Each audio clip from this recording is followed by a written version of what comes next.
If all you think about are the things you don't have, you fail to see the tools you have to create them. We have one life and a finite amount of time to make something of it. Build your reality and don't be afraid to dream big.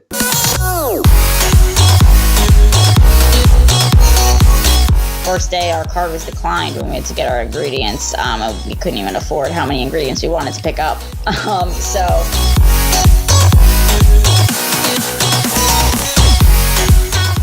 How many locations by the end of 2020 for Cookie Munchers? I think 10 is 100% possible. 5 to 15.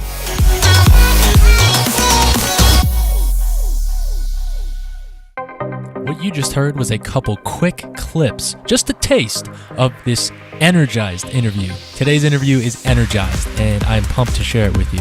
When you listen to this episode, you will learn actionable steps about running and starting up a business. You're going to hear a story of two people who bootstrapped this business, started it, and now have created something tangible in the real world that is making money. We go over their story, their ups and downs, how they did this, what their mindset had to be throughout all of this, and interesting fact about today's guest, they grew up probably 15 to 20 minutes away from where I grew up in New Jersey. Amazing what they're doing. If you have to deal with people in your day job, if you have to deal with firing and hiring process, if you are a founder, if you are an entrepreneur, if you're a proactive young professional, there's something for everyone in this episode, and specifically the entrepreneurs. I'm excited to share this one with you. Without further ado, let's get into today's episode. Welcome back to another inspiring episode of the Heart Healthy Hustle podcast. I'm excited about today's guests because they're fellow New Jerseyans. We have Cassie Aran and Brandon Lucante. The founders, they started up a business called Cookie Munchers. They're both 20-somethings, and they actually document the entire journey, the entire startup of their business on YouTube. It's been very cool to see. I've been following their journey for the last, I would say over a year and a half. Every single time, I will be honest, that I see one of their YouTube videos, I am left feeling anything is possible. And what is the secret sauce to keeping such a good attitude through all of the ups and downs of entrepreneurship? They even furnished their new apartment completely free and found a way to make close to $500 by moving. Welcome. Thank you for having us. It's going to be a pretty good interview here. Yes, we only do the best interviews on the Heart Healthy Hustle. So Brandon and Cassie, quick background on you guys I'll share for the listeners. Brandon and Cassie, they graduated college in May 2016 and were living in a car when they started late night cookie delivery service in Glassboro, New Jersey, on the campus of Rowan University. Starting out, they were using the kitchen of a local bagel shop in their off hours to get their start, and their business now is making more money than they could ever imagined. Their first storefront launched in September 2017, and they are moving fast to build this business. One of the most unique things about their journey is that they're open book on YouTube, where they've been sharing and documenting their journey since day one. There's been a lot of obstacles and hurdles to jump over, but they just keep jumping. Cassie and Brandon, we love to start out the show with a favorite success quote, be a saying you live by. Yeah, for sure. We actually, we love quotes. And one of them says, entrepreneurship is living 1 year of your life the way most people won't. So you can live the rest of your life the way most people can't. That's definitely both of our main quote that we live by. Instead of paying rent and moving into an apartment when we got out of college, we decided to live in our car and start a business, which is living your life like most people won't. And after about a month of living in the car, we decided, spend a little bit of extra money and move into a college house sunroom that was about the size of maybe 2 or 3 twin-size beds. Then after that, we moved into a friend's basement, complete with cement walls and ceilings. Okay, so we will definitely get into that. I want to jump into, share the story of how you started Cookie Munchers, where the idea came from, and how you made it your own. You guys have an awesome mascot and just have so much enthusiasm right out the gate for your business. We would love to hear the story of how it started.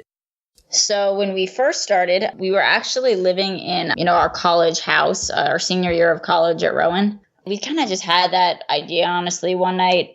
We're not really sure where exactly it stemmed from, but there was one night that was just kind of one of those crazy nights that we kind of came up to it. Crazy college night where we came up with it. And then the next day we're like, actually, that's a really good idea. We should try that. That sounds like a lot of fun. So our senior year of college, we decided to actually run the business for 1 week out of our college house and just see what happened. It was very unprofessional. Very sketchy. We just had a Facebook page. People could only order cash. They kind of had to just trust the cookies were going to show up at their door. So for the audience, share with them what exactly you were doing. Like, what were you selling? Yeah, so we have our business name is Cookie Munchers, and we started at this time at least with just cookies. One of the most unique selling points is that our cookies are as big as your face. That very first night, I was making the dough in the house, trying to fill the orders because we passed out flyers leading up to that week of being open out of the house. And we were only delivering cookies, nothing else. Yeah, only delivering cookies, no milk or anything else like we have now. But Cassie didn't know how big to make a dough ball. She looks at me, she says, is this big enough for a dough ball? Like, how big is a cookie going to be? I'm like, I don't know, that looks good. Bake it, see what happens. She baked it, and it came out huge. And we're like this is way too big. And then we had some orders coming in. We're like, oh no, just send them out, get them out there. We don't want them to be late. Everybody started messaging us back saying, these cookies are so big, this is so amazing, we love this. And so we kind of just looked at each other and said, oh, okay, big cookies, I guess that's our thing. So now our tagline at Cookie Munchers is as big as your face.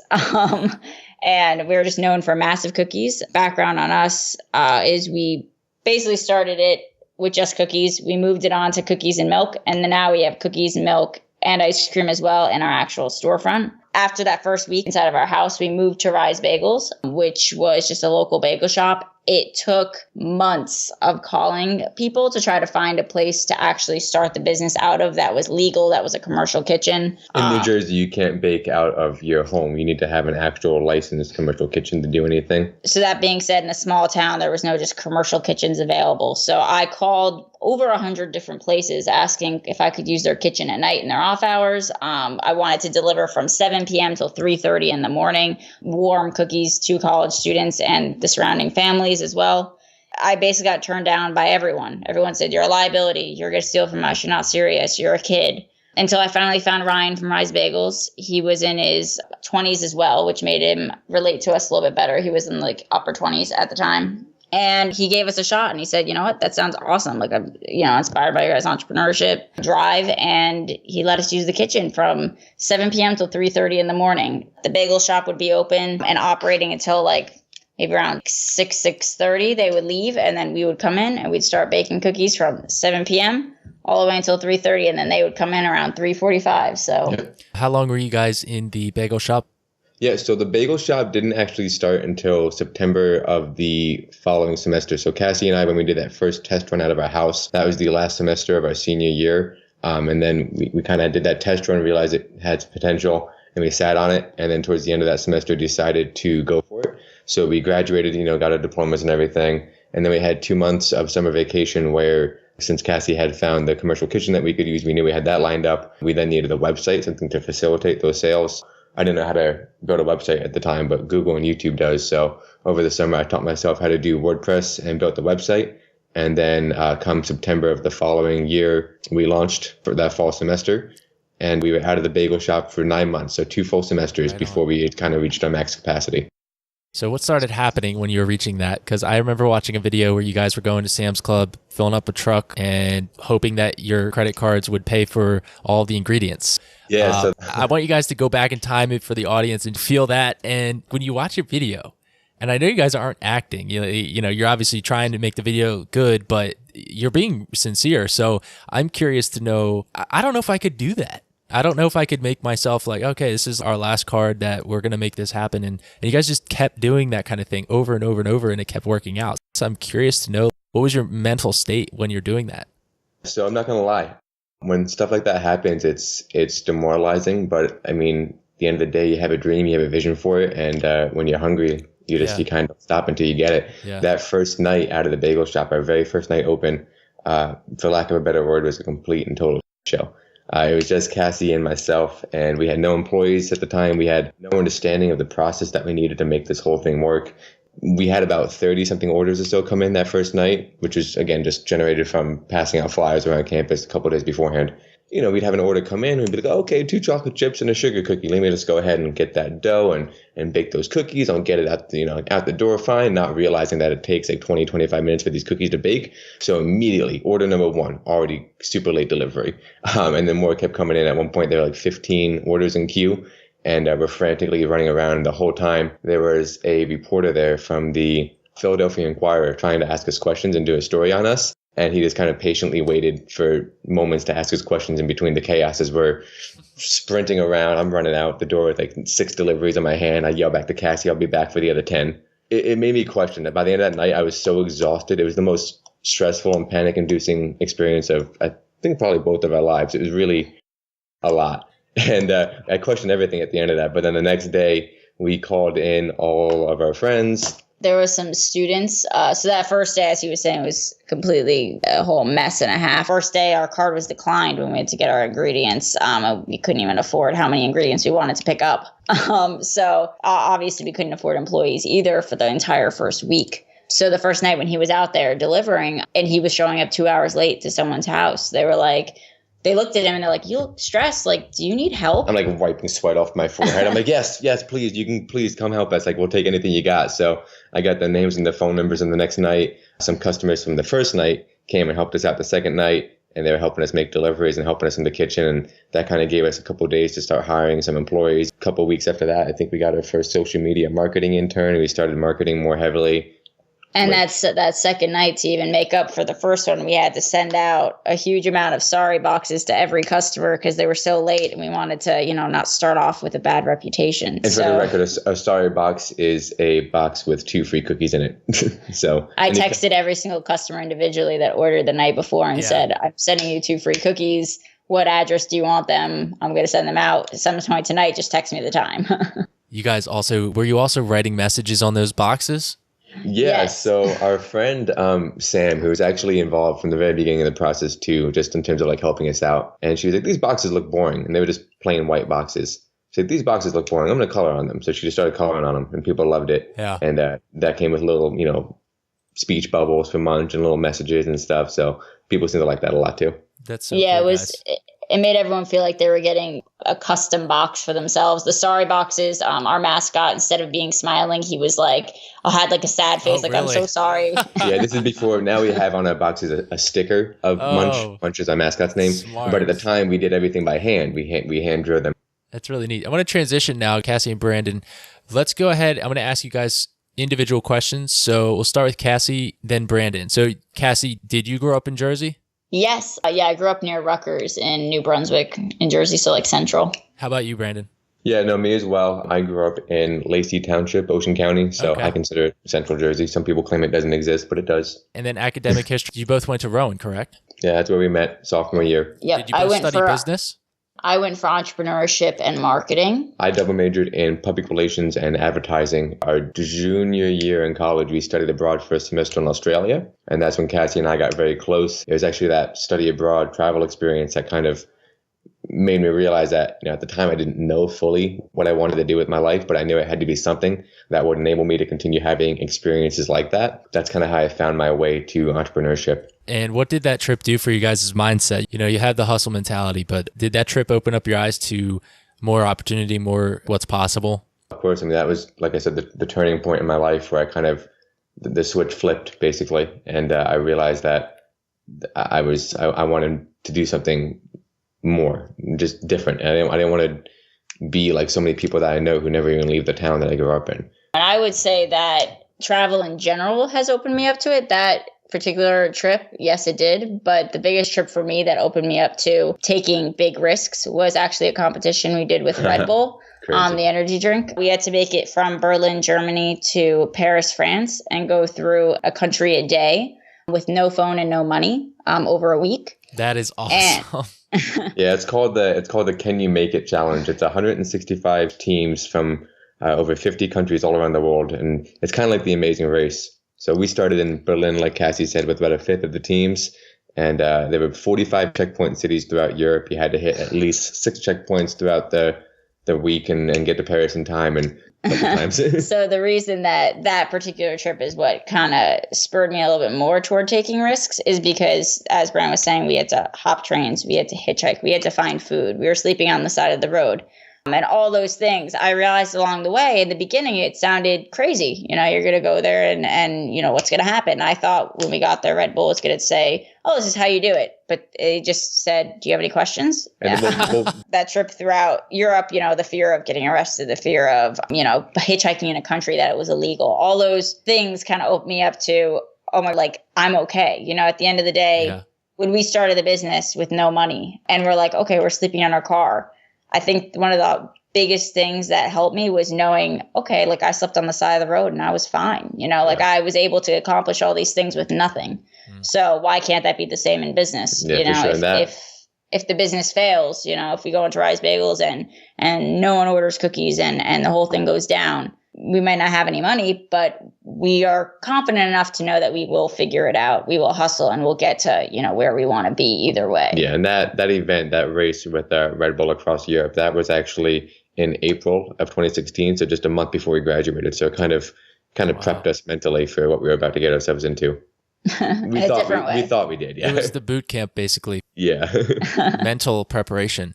If only that's a tremendous business idea, actually. Red Bull should just call it like entrepreneurship training ground or something like that. That's so cool that you had that experience.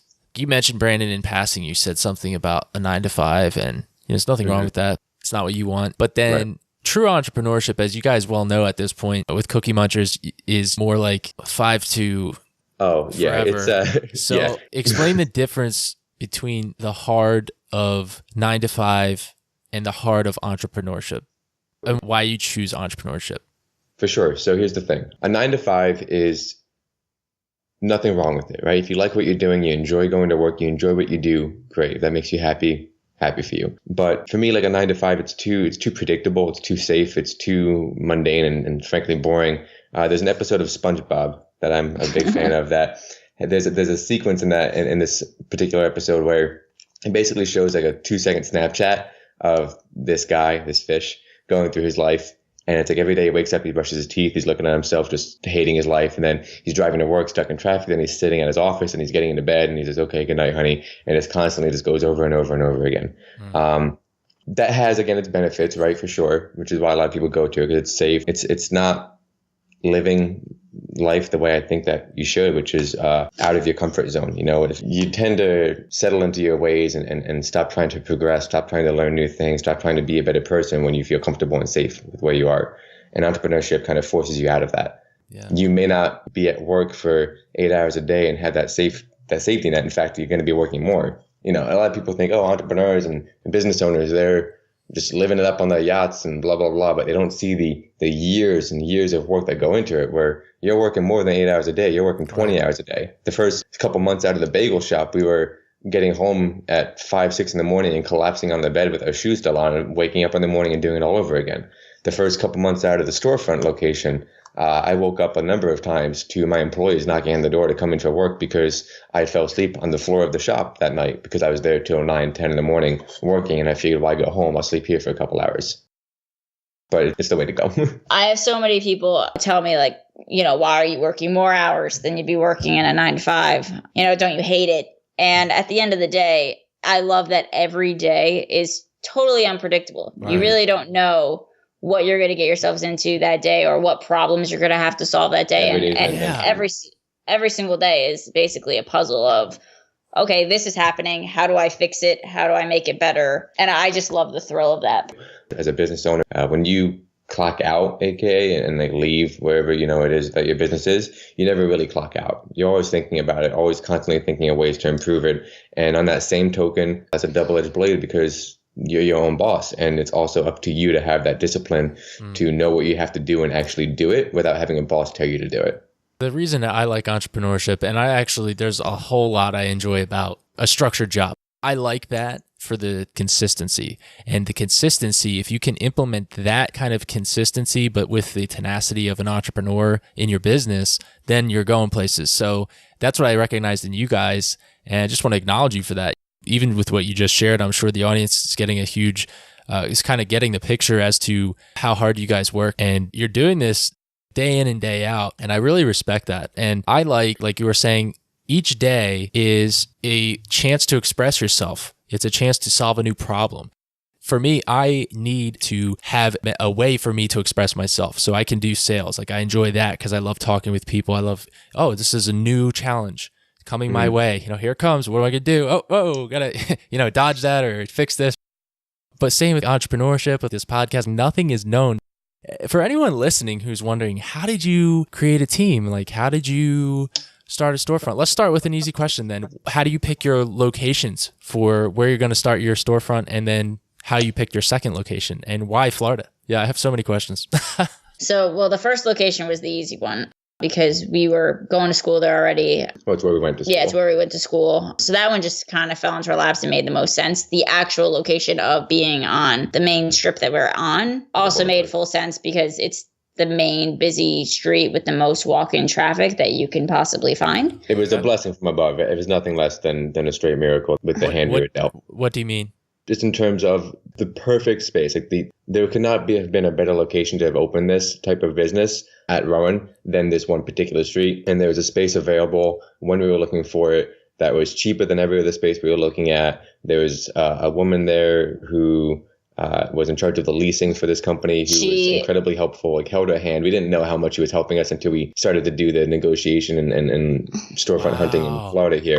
At the time, it was scary because it was our first contract. At the end of the day, we didn't realize that she was holding our hand through the entire thing. And we found out a little bit later that the reason she was so open to helping us and, helping us bring our costs down, kind of walking us through how to do their first location was because she was actually a follower of our YouTube channel and she'd been watching us since the entire time we were at the bagel shop.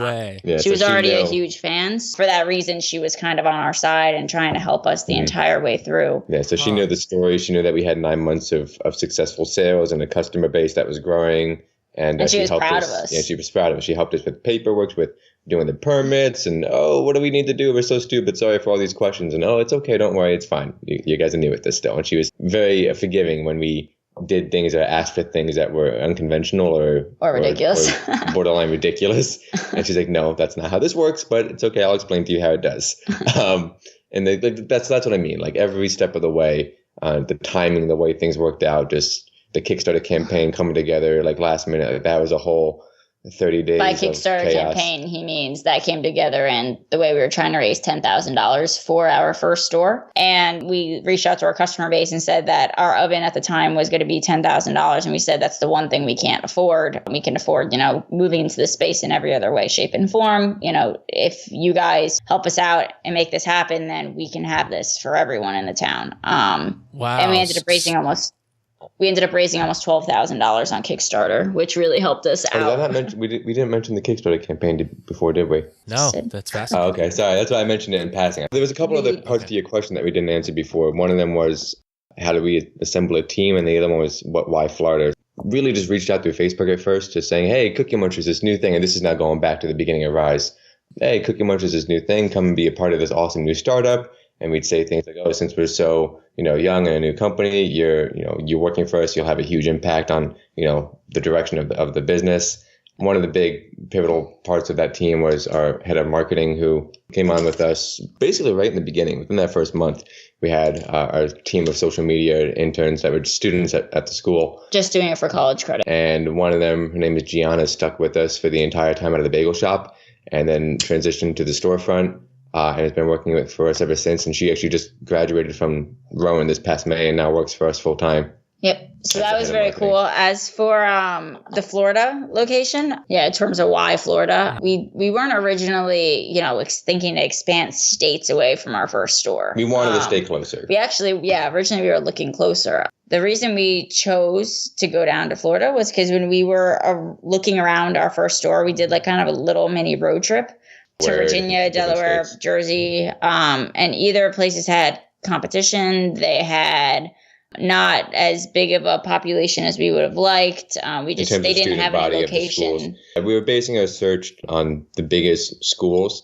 So we would look at, the biggest schools within the tri-state area, Delaware, Virginia, Maryland, et cetera, and basically just try to find the biggest school there. And we looked into it, and the biggest school at basically every state already had some other type of cookie company. Mainly Insomnia Cookies is our biggest competition. When they started in Philadelphia and Pennsylvania, they got a lot of the Northeast section, so we went more south. Yeah, when we started doing that road trip, we actually were aiming for like Virginia area. And when we went there and couldn't find anything, I'm doing research on my laptop of, potential places we would want to go. And one of the main things we were looking for was to find somewhere where we could build multiple locations, not just one. Yeah. Like Jersey was just one. We wanted to group a bunch of them together. And Florida just happened to be the perfect spot to do that. There's so many opportunities in Florida to have multiple locations where, we can literally have within a 5-hour drive, we could have up to 12 locations easily in Florida with how much opportunity there is. In terms of big schools with no competition. And you guys have, there's so many schools, endless schools, right? Endless college campuses. Are you guys considering demographics? Also, wherever you open up shops, Airbnb, or just sleep in your car, you know what I mean? Or in the back of your shop. The opportune time that we live in right now is incredible. It's so fascinating to see you two capitalizing on the opportunity and documenting it on YouTube. Are you guys ever thinking about when you later in life, you sit back and watch these videos as a journal entry? How cool that's going to be? Yeah. I mean, we already have done that so many times where we're like, oh my, we look back at the Rise Bagels so journey. So much progress. Yeah. It's absolutely insane to see the amount of progress that's went from then to now. And yeah, between all the adventures we've done and everything we hope to accomplish, I think that it's just going to keep growing and being more and more awesome. We started this we didn't mention this, but we started the whole business actually to fund a year-long backpacking trip around the world. We wanted to fund it to travel more and to live a life of, freedom and do what we wanted to do. Of course, now as we learned and started falling in love with the business, which everyone said it was going to happen. Anyone who's an entrepreneur says you're going to fall in love with it. It's going to become your baby. And we're like, no, it's not. You're going to want to watch it grow. Yeah, we just want to travel. But once we started doing it, we quickly found out that everyone's is right when they say that it becomes your baby. You start loving and caring about it and wanting it to, grow as big as possible. Yes. Out of the bagel shop, our initial plan was to sell Cookie Munchers to the bagel shop owner. And, after those 9 months or so, take the money we had and start to travel, walk away. Really? Oh, and, that's interesting. When that time came, he was like, you guys got too big too fast. I don't have the time or the space to take this on. And we didn't want to give it up. And we didn't want to give it up. Honestly, we didn't want to walk away knowing that it was going to die. And we'd fallen in love with the idea of watching it grow. And, our visions for what it could be widened. And we wanted to watch it grow into that. That was when we made the decision to do the Kickstarter campaign, which led to the storefront. And then now we just are trying to, instead of traveling for as long a period of time as we were planning originally, so far we've just traveled in between. Like we have a general manager running our first location now, and she's doing an awesome job. She's wanted to own a bakery her whole life, so she is the perfect person to be running that location. And we were able to travel to Iceland for 2 months straight with her running the shop. Iceland for a month and UK for a month. For 2 months straight, and the shop ran great without us. And that was we did that. It was funny actually when we asked one of the employees at the bagel shop if he thought it was realistic for us to be able to have this storefront location set up and self-sufficient, so we could take a little trip and travel somewhere. And after about a year of it being open, he actually laughed out loud and said that we'd be lucky if we can do it in 2 years. 7 months after we opened the doors is when we bought our tickets to go to Iceland. Wow, who was it that laughed? It was an employee who is very good at business and very, very smart. He was kind of mentoring us along the way out of the bagel shop because he had just a lot of business knowledge. So we always went to him about questions and we're like, what do you think about this? What do you think about that? Uh-huh. And with that particular question, he turned out to be wrong. But most questions he was right. Yeah, most questions he was right. I don't mean to take away his business savviness or how much he helped us, but just that one particular case. That's awesome. Well, I would be too if I went to Iceland for a month. I wanted to visit both those places. Probably will do Iceland first. Would you recommend that? Oh, yeah, it's absolutely one of the most beautiful countries, I think, that exists. That's amazing. Oh, Kickstarter. How does that work? Do you have to pay back the Kickstarter, or is it just basically a scholarship? No, so Kickstarter, it's all or nothing. So you set a price. So you set a goal, basically. Our goal was 10,000, and you can set an amount of time that you want the campaign to run for 30 days, 60 days, 3 months. We picked 30. We picked 30 days. We did our research, and that was statistically the most likely one to be successful. It was the 30-day campaign. So we did 30 days, and April 12th, the day before my birthday, we announced that we were launching the Kickstarter, and that is going to be for a storefront. And we had different levels of pledge rewards, basically. So if you pledge $5, you get like a handwritten thank you letter and maybe like a shout out on the website or something. I forget else what it was. $25, you got like a free shirt and you got your name up on the wall. $100, you got like free cookies. $1,000, you got like a catered party and a bunch of other stuff. So a bunch of different tiers of rewards.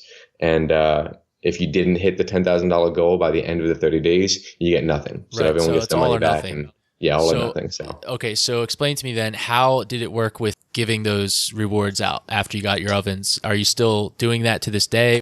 So that all happened over the course of a couple months. We were able to get everybody their rewards.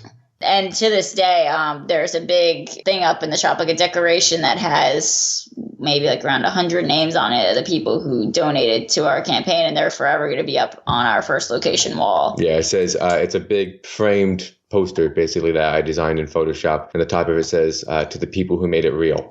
And then it has a list of all the names, all the people who donated, I think $25 or more. Oh, it's and then so the bottom cool. of it, it says what the goal was, what the amount that we raised, and the number of people that raised it. As for all the other gifts that we sent out, yeah, we made them. We made T-shirts. We made everything else we had to do, and we just wrote 100-something thank you letters By card, hand. yeah, by hand. And sent them all out. And I mean, Wow. without all the people who, donated to that and cared enough, this whole thing wouldn't be possible. And honestly, our YouTube channel really helped with that. There's so many people who donated and literally have never seen the store because they live far in another state and know our story and wanted to be a part of it. With YouTube, my brain goes off. How did you grow your YouTube channel to have people actually find you? Honestly, at the time when we started it, up until even now, starting that was more, as you said before, of looking back on our journey. We just love being Like a able to look digital back at our diary. videos. It's very much like a digital diary.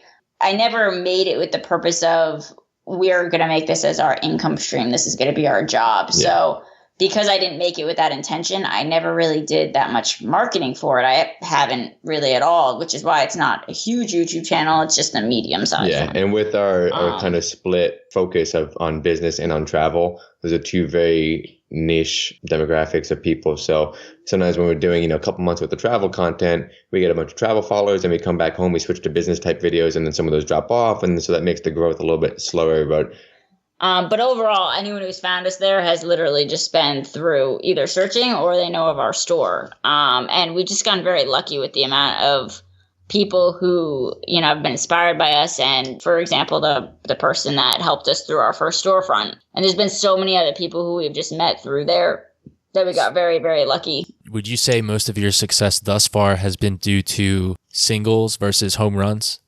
Yeah, we can't credit really much of the success to the YouTube channel. Obviously it helps and it's an adding factor and it makes us unique in our brand and our story, because I think above all else the story is the most important thing. But it's not like a YouTube channel is so massive that's why we're doing so well in sales. It's the singles, like you said, it's the bunts, it's the every single day figuring out, oh hey, maybe not this type of box for our cookies, maybe this box, and that's going to help operations run a little bit smoother. And just all the thousand little fires that pop up every day that you don't even think of as being problems that have to be solved, those are the things that progress you. How are you guys doing with delegating that? So that has definitely been one of the things that we've actually become very, very good at. Mm-hmm. I know that's a huge struggle for a lot of entrepreneurs or someone who's trying to start a business. Being able to delegate and trust other people is huge in entrepreneurship. And I tell people this all the time because when they ask me, how are you able to trust, your general manager when you're all the way in Florida?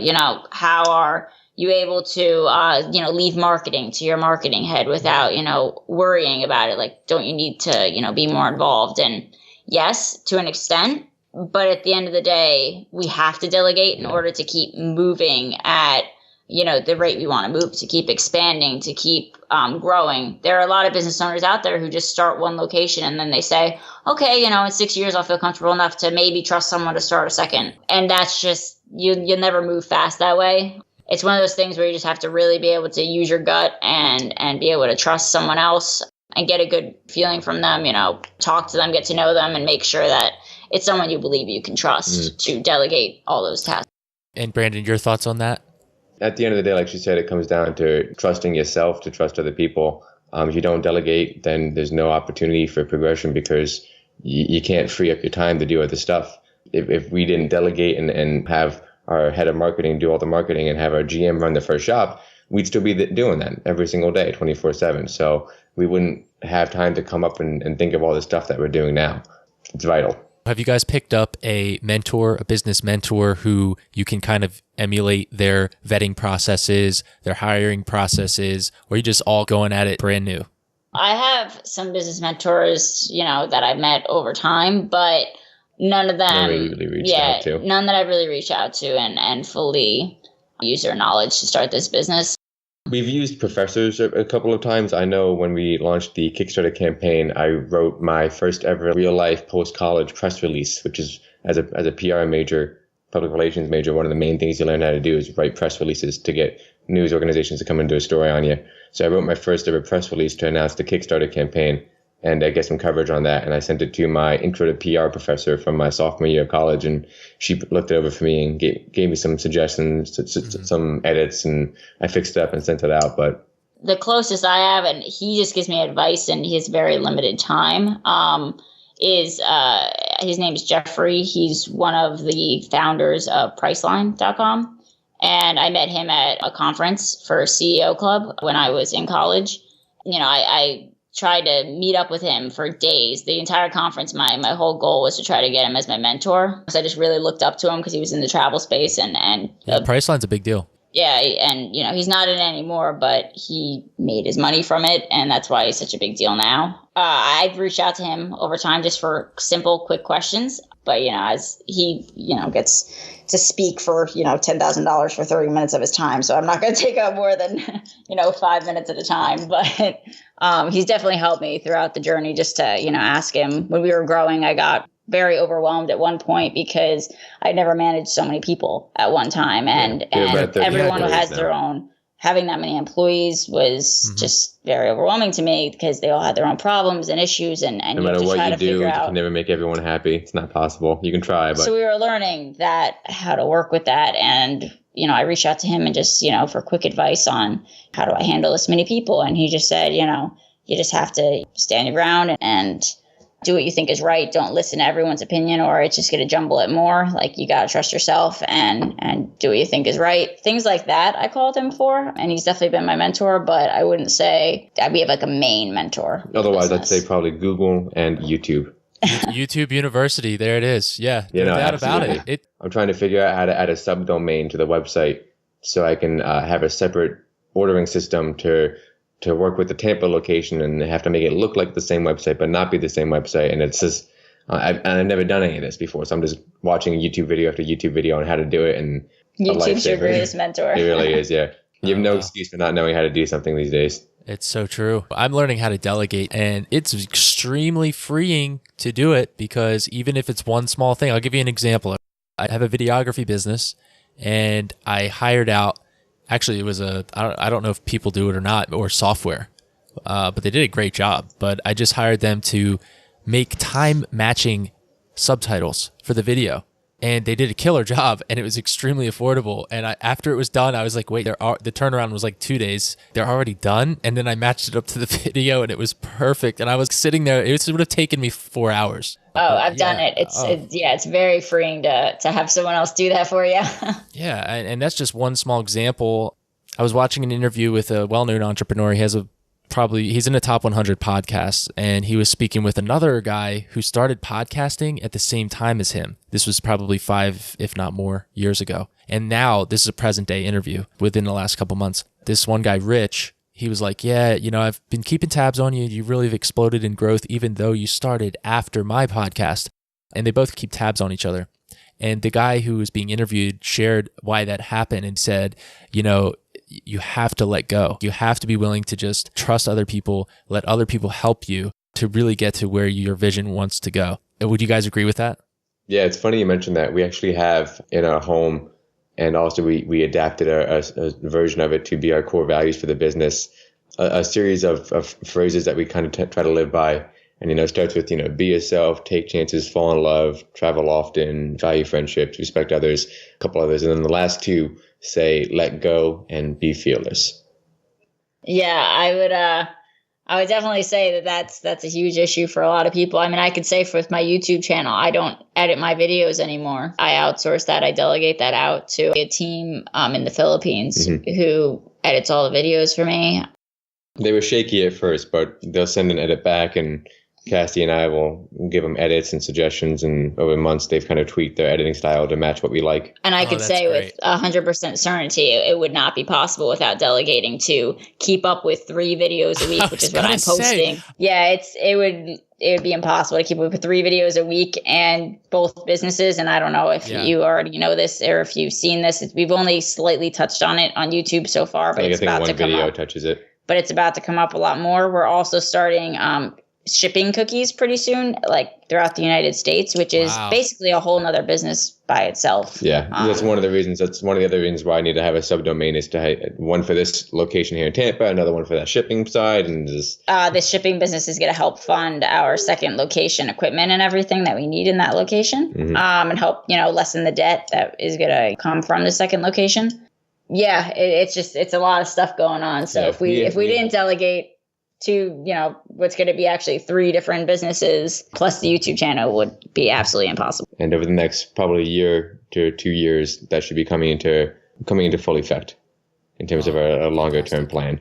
So we're going to transition now into the Heart Healthy Hustle round. I'm going to ask you a series of rapid fire questions. Cassie, you can go first, and then Brandon. The first category is heart. What activity do you use to care for and strengthen your internal character? One of my favorite things is to sit by a waterfall. That's an example.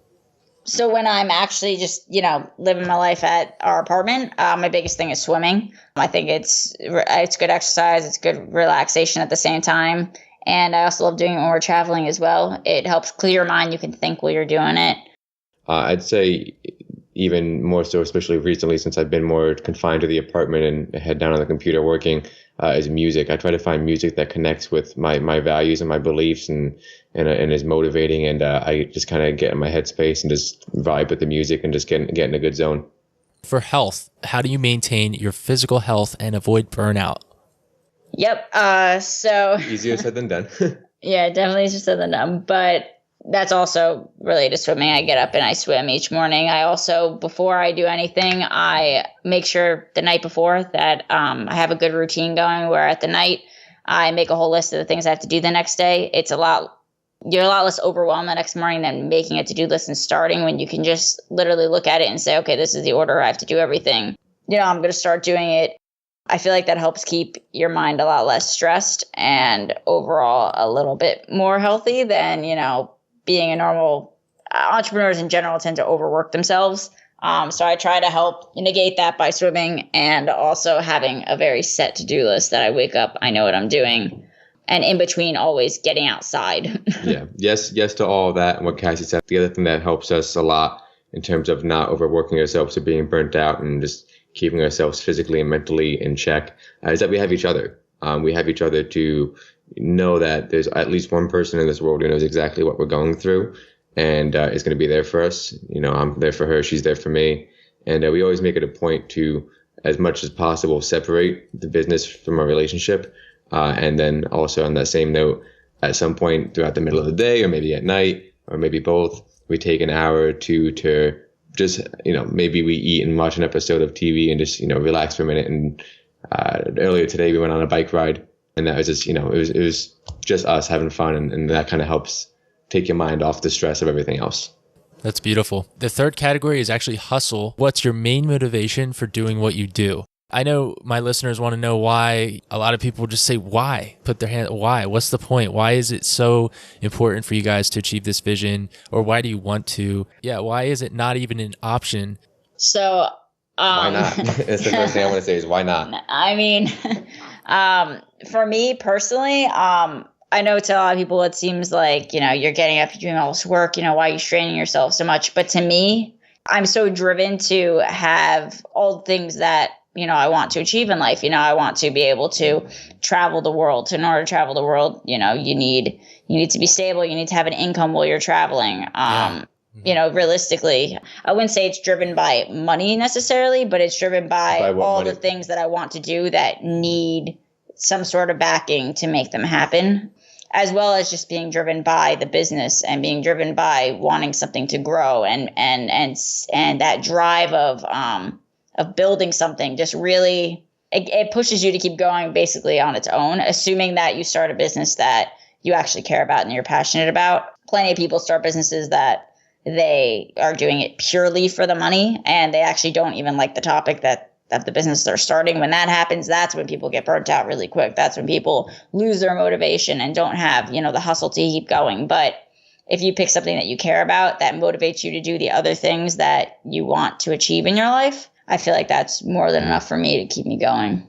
Going off of what Cassie said, money, obviously, that's not the main incentive. That's a nice benefit. And I think ultimately that's going to be what enables us to do what we ultimately want to do, which for me at least is, I want to, at some point in my life, whether I be 28, 35, 70 or whatever, look back on my life. Right now at 24. Right now at 24. I want to be able to look back on my life and know that the world is a better place because I was here. So I don't want Cookie Munchers to be the biggest thing that we do. It will not be our legacy, so to say. It hopefully will be the stepping stone that gets us to the next level, which could be anything. We could discover some terrible problem in some country when we're traveling and realize that maybe this is our life's purpose and this is what, we're supposed to do and dedicate our life to fixing that humanitarian issue, whatever it may be. Or maybe it's some other business or what have you. Cookie Munchers and what we're doing now and the path that we're on is hopefully going to lead us to whatever our purpose is. And I think if everyone in the world thought that way, it'd be a better place. Oh my goodness. You're already seeing this as a stepping stone to the greater good, to even grander vision. Wow. Keep up that vision, guys. That's fantastic. That's really admirable. Yeah, for sure. Especially at 24. I don't think a lot of people would be thinking about that. Maybe I'm wrong. I definitely have since I was 24. I'm 27 now. So when I was 20, I definitely still thought about that all the time. But now it's really heavy on my mind. Have you guys ever thought about the future and how bright it is? And, I wonder if that helps you to get through challenging times. Because for me, one of the biggest things lately, I literally talk to myself. I'm kind of weird. I'll pat myself on the chest. I'll literally pat myself on the shoulder and I'll be like, John, if only, I shake my head smiling as big as I can. Obviously, if only you could see 3 years in the future, you would be so motivated to just go crush it today. Just go crush it again and again. That's cool. I like that philosophy. Yeah. And I mean, I don't know. Does that help you guys push through? Yeah. I mean, so you're saying the future in terms of how bright it is. You mean personally? For me, 100%. Every aspect. Yeah. Okay. For me, 100%. I mean, I'm a noteaholic. By that, I mean, my computer has hundreds of different notes on it and documents of everything. But one of the main documents that I keep up every single day is my goals of what I want to get done today, what I want to get done this entire week, what I want to get done this year, and then what I want to get done within the next 5 years. And that 100% keeps motivating. Anytime that I'm sitting on the couch and I'm like, I'm just, I'm done with work today. It's only 7 p.m. I shouldn't be done with work. I should keep going. I told myself I'd work till midnight tonight. When you have those moments of kind of like weakness that everyone has at some point that, you just want to be done. I go back and I look at those notes of, what my goals are in the future and where I want to be. And that is 100% what keeps me going. I look at it and I say, okay, I want to be, traveling the world with, at least this many Cookie Munchers locations at that point and potentially on our way or already started the next business and the next stepping stone. And just having that plan in mind, that timeline of, okay, this is where I want to go, pushes me so hard to just keep going through anything. Yeah. To Cassie's point, if you told me 2 years ago, before Rise Bagels, that I'd be where I am now, doing the things I'm doing and planning the things I'm planning, I would have looked you in the face and said, "You're an idiot. That's stupid. Never going to happen." Because it just didn't seem realistic. It didn't seem because for me, at least, me personally, Cassie comes from a bit of a different background, where she has a family upbringing that is very entrepreneurial, or at least business. Business, yeah. They're more financially savvy and everything than the upbringing I was brought in. So I never really kind of had that mindset. I always used to think, I'm going to come out of college, get a job, work till I died. And it really wasn't until we took that leap of faith with the Rise Bagels journey and everything that's come since that mindset's begun to shift for me. So like I said, 2 years ago, I would have thought you were stupid. But now you can look at me and tell me, hey, in 2 years, you'll probably be here. And I say, you know what, maybe I'll be further. So yeah, we'll see. When did that break through? What was an example? Can you remember a specific event, Brandon, where you just kind of realized time stopped for a second, and what happened to expand your vision there? I mean, I know from my perspective with Brandon, when he first met me, I was already very big into entrepreneurship, and I already had started a few businesses, some that failed, some that were successful.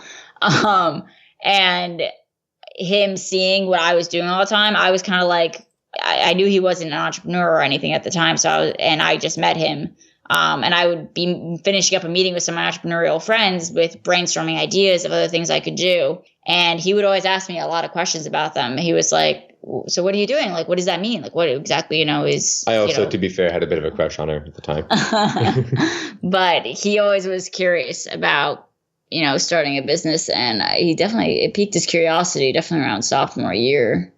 And that's right before you went to Australia. Yeah. I mean, the whole thing out of Rise Bagels, like that felt real, like it was happening, but it wasn't real. There was no risk in that yet. We hadn't put in a ton of money with, a storefront and construction and everything else. I think it was the first moment of realization I had is the very first night open, November 10th of last year.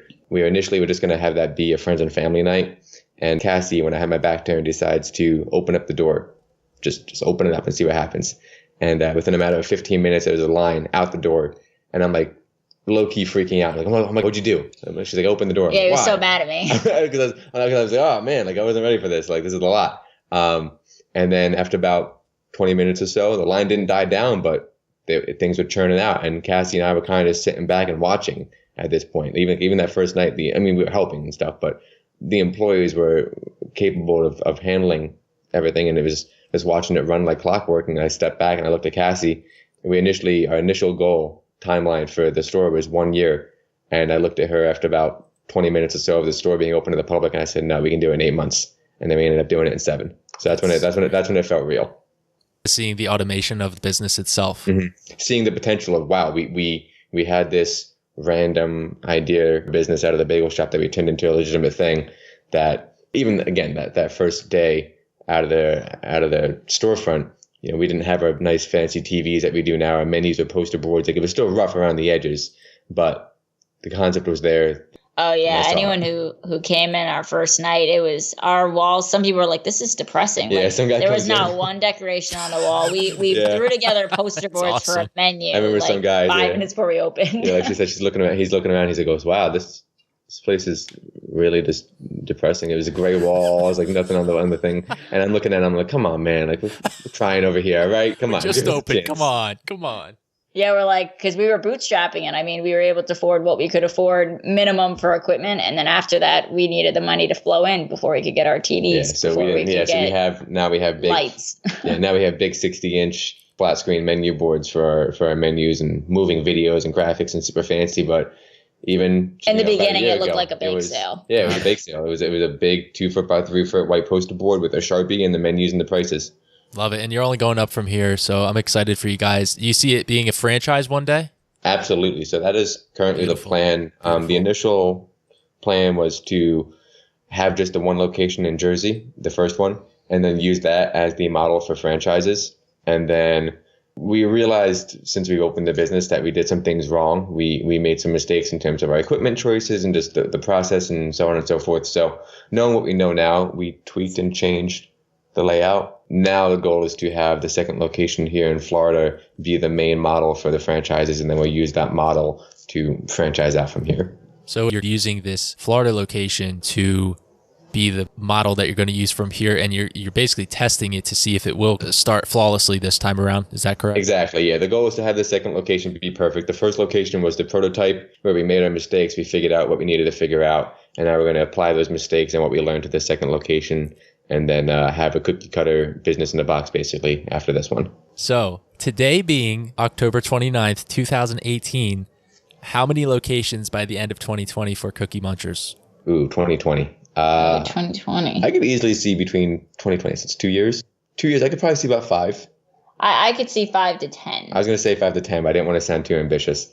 I think 10 is 100% possible. 5 to 15. Let's go big. Go for it. I think you guys can hit 15 to 20 personally. Depends. What I love, we don't know much about franchising yet, so once we look more into that, we'll see. Maybe our we tend to move will change faster than we think we'll move. And I love that. I love the compounding effect of it all. And with the good attitudes that you guys are you perpetuating through it all, I think you're gonna surprise yourselves. I hope so. Before we wrap up the interview, have you guys ever watched the TV show called The Prophet? Absolutely. Yes, We've like seen every every episode. single episode. We've purchased every episode. We have it on our Amazon account. Yeah, same Marcus here. Lemonis is a genius. I freaking love that show. I've watched every episode as well. It's definitely like if you ever, I forgot to preface that question when you guys have time to watch a show. We've watched every episode. that's like when we sit down to eat, when we force ourselves to eat lunch or dinner, that's when we'll either watch a Profit or like a Shark Tank Or an educational YouTube or some kind of educational YouTube video. He's a dream guest of mine for the Heart Healthy Hustle podcast. When we reconnect sometime in the future, hopefully I will have interviewed him and hopefully you guys will have 15 to 20 new locations. And I really mean that. I think it's super possible. Thank you, man. Awesome, thanks. Absolutely. Absolutely. Okay, so starting with Brandon, if you could say one thing to encourage your fellow young entrepreneur or proactive young professional, so they're not just doing the status quo, they're done college, maybe they just got out of college, maybe they're later 20s, what would you say to your fellow young entrepreneur? So I'm actually going to steal this from a piece that I'm writing for a page on our website, the Our Story page. I'm actually writing for the first time, almost in like the first person, kind of like a book format, but abridged, the story of Cookie Munchers. And I'll leave you with this. So if all you think about are the things you don't have, you fail to see the tools you have to create them. We have one life and a finite amount of time to make something of it. Build your reality and don't be afraid to dream big. Powerful. For mine, I would say a few things. Number one, to be fearless and to surround yourself with other people who are going to encourage you and going to motivate you and push you, and people who have similar goals to yourself, other entrepreneurs, other people who can think and see the bigger picture. I think that's really, really important because I could say personally, when I was leaving college and deciding to go into this Cookie Munchers business, absolutely everyone that my main circle of people that I was friends with told me, don't do it. You don't. I mean, don't you go guys sell were living in cookies. your car. Who wouldn't?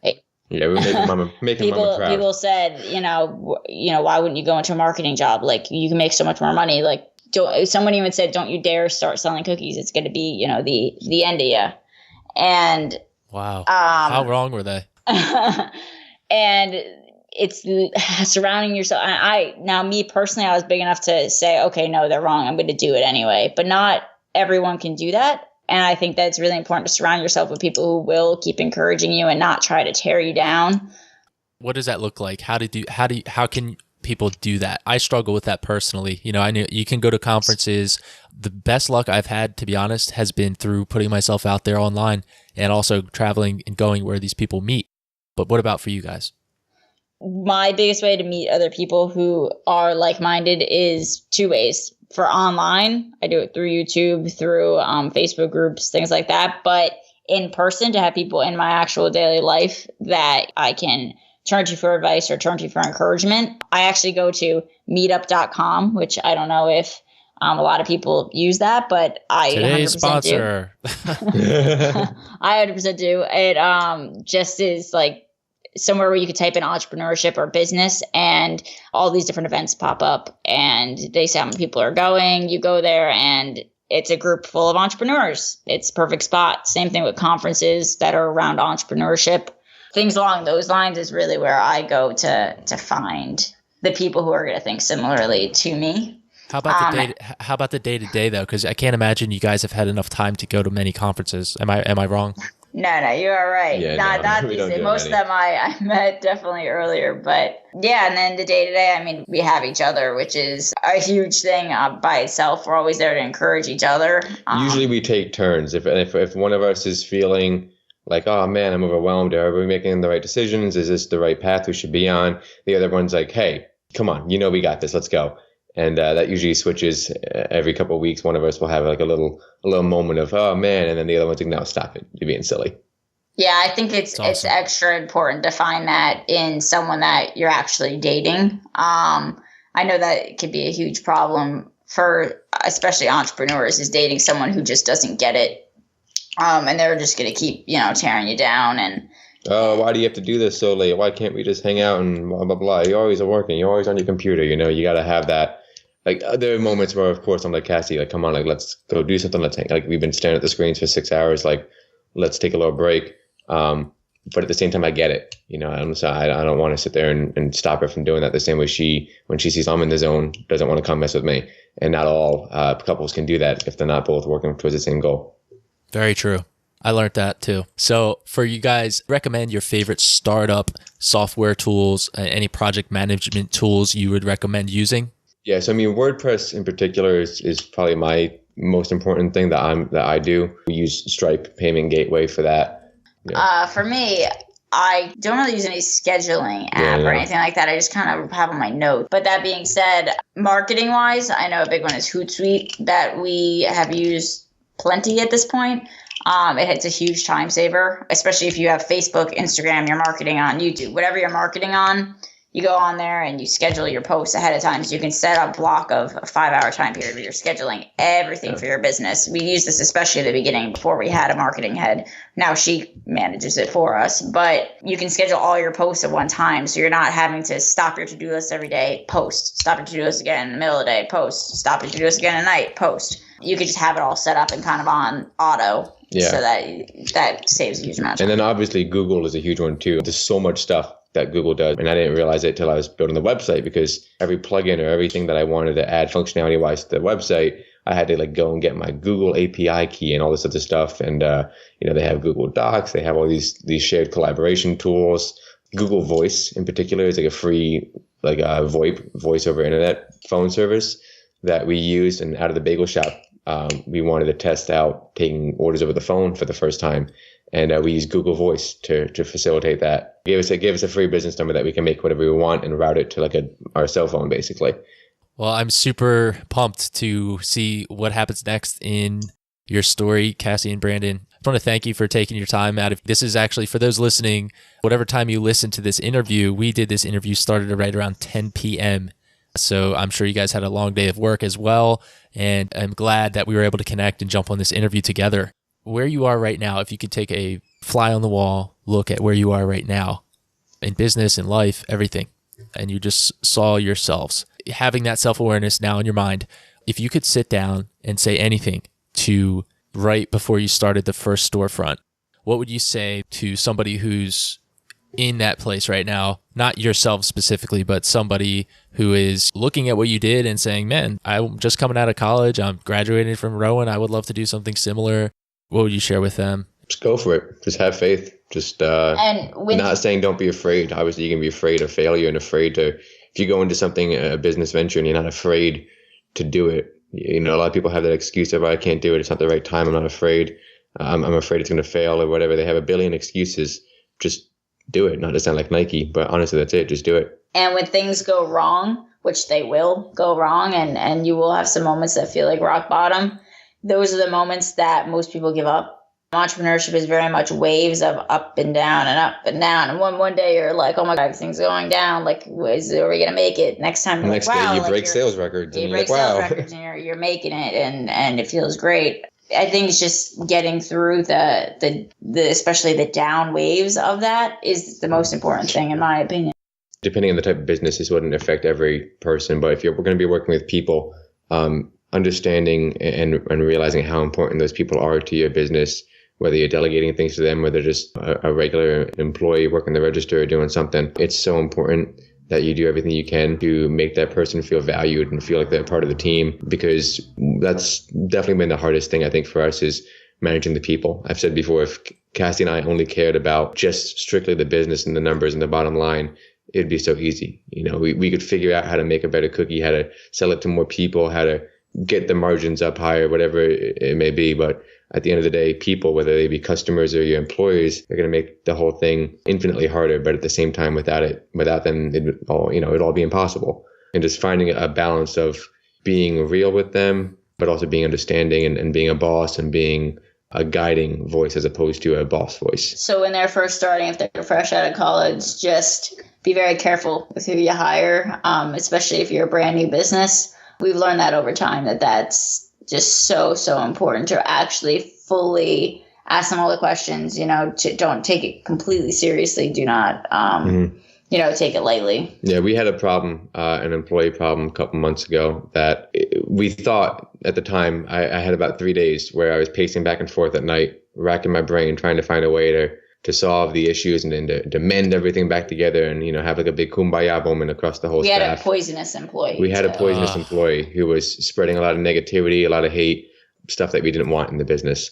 And it tainted the whole feel, the whole vibe of everything we were doing. And it honestly, it brought me to tears a couple of times because I was just, it's something that Cassie and I spent so much time, 2 years, not that long, right? But a lot of time to us, at least at this moment in our lives, building this business from nothing into what it was. And to have somebody come in there and just derail it so easily was very jarring. And trying to work through that process, we learned a lot from. Would you say that you just would recommend cutting those ties as quickly as possible or 100%. Be really careful? Yeah, okay. We made the decision to talk with this. I don't want to say no mercy. But you have to for the greater good. Okay, I'm here. If your gut's telling you to let it go and to move on, do it immediately. We've learned, especially with employees, that a poisonous employee will not change. Mm-hmm. And that was one of our hardest lessons that we've learned.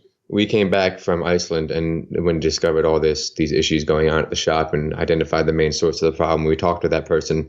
And going into that conversation, we had the initial mindset of, okay, we're going to fire you now. Pretty early on in the conversation, she made it clear that she was looking to phase herself out anyway pretty soon in a couple of months. And we were like, oh, okay. Cassie and I kind of looked at each other and had an unspoken agreement of, okay, let's hold off here a little bit, be a little bit nicer, do this a little bit more amicably and not cause a whole bunch of drama at the shop.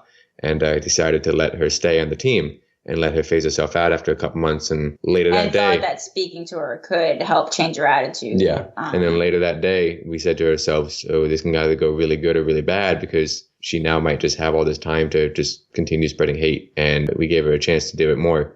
In hindsight's 2020. If we can go back in time, we would have cut the ties right then and there. And we didn't. And it ended up blowing up in our face a lot, but we learned from it. I'm so glad that we touched on this and you guys thought of this to bring it up because that's a big deal. Many entrepreneurs who actually every bone in their body is entrepreneurial, they struggle with being, I don't want to say too nice, but when it comes to business, the ruthless mentality that must be used to protect your business and the other people involved. At the same time, I think it's important to realize that you as the boss or as the owner, as the entrepreneur, you're not infallible. When this was all going on, I was telling my mom everything that was happening. And I was like, yeah, in this one particular instance, in this one aspect of the story, I made a mistake. And I was like, and I was going to apologize to the whole staff about it. And my mom was like, oh, you don't have to apologize. You're the boss, blah, blah, blah. And I was like, I disagree with that. I think as an owner, as a boss, or just as a person, if you make a mistake, it's your responsibility to admit that mistake and then strive to not make it again. 100%. 100%. And you know what? At the end of the day, you could go watch Marcus Lemonis and get some good lessons from The Prophet. Mm-hmm. Of course, for sure. He has the best interactions with people. I love that show. But anyway, guys, so what's getting out of bed in the morning tomorrow? What's exciting you currently, and how can my audience connect with you? Now, the main thing we're working on is the shipping. I'm just working on building out the website for that. We have some samples coming in for different types of packaging and how we're going to actually ship it out. And construction on the second location here in Tampa should be underway. I think in the next couple of days, it's going to start happening. So we'll be filming that, vlogging that. I'm super excited to wake up tomorrow and keep working on the shipping business and just, building it up into something that could potentially be huge. Honestly, I spoke to one of our best friends from when we were younger. And when I told her about the shipping business, she's like, this could be a huge turning point for Cookie Munchers. Like, you're technically going national. I was like, I didn't really fully think of it that way. But yeah, it could be. It could end up being huge. And that's very exciting.